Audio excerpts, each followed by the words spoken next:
जदि आपण निजर भैल्यू बढ़ावा चाहते ताहले एही 10टी नियम मानिकी चलतु देखिए आपणक लाइफ संपूर्ण भाव में परिवर्तन हो जिवो।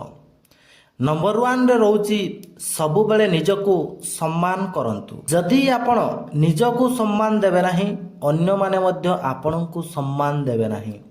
निजर निष्पत्ति उपरे भरोसा रखंतु। नंबर 2 समस्तंको खुशी करने को चेष्टा करंतु नाही।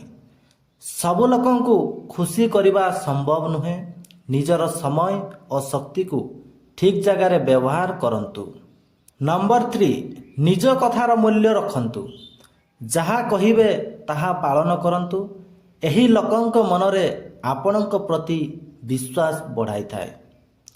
नंबर 4 नुआ कौशल शिखंतु। जेते अधिक ज्ञान बा कौशल थिबो सेते आपणक भैल्यू बढ़िबो। नंबर 5 समयर मूल्य बुझंतु। समय नष्ट करुवा व्यक्ति को लोके गुरुत्व देउनाहांती। समयनिष्ठ हुअन्तु। नंबर 6 आत्मविश्वास सह कथा कुहन्तु। भय किंबा द्वंद्व नहीं कथा कहिबा परिवर्ते स्पष्ट और आत्मविश्वास सह कुहन्तु। नंबर 7 अनावश्यक भावे सबुबेले उपलब्ध रुहन्तु नाही। निजर काम और लक्ष्य को प्राथमिकता दियंतु। आपणक समयर मूल्य रहिबो। नंबर 8 सकारात्मक लोकंक सह रुहन्तु। भल लोकंक संगे आपणक चिंताधारा और व्यक्तित्व को उन्नत करे। नंबर 9 शांत रहिबा शिखंतु। प्रत्येक कथार उत्तर देवा दरकार नहीं।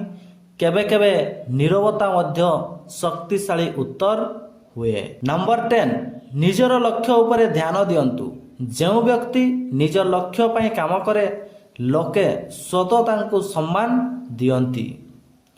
मने रखंतु भैल्यू मागिले मिलेनी। निजर चरित्र काम और व्यवहार द्वारा तैयारी करने को पड़े। जदि भिडियोटी भल लगी थाए ताले छोटिया लाइक करने सहित सांग साथी मानू भिडियोटी को निश्चित भाव में अधिकरू अधिक शेयर करदे। एवं फर्स्ट टाइम पर जदि चैनल को विजिट करते ताले निहाती भाव में सब्सक्राइब करके ऑल नोटिफिकेशन को ऑन करदे। Thank you. जय जगन्नाथ। पुणी देखा आउ गोटाए नुआ भिडियो रे।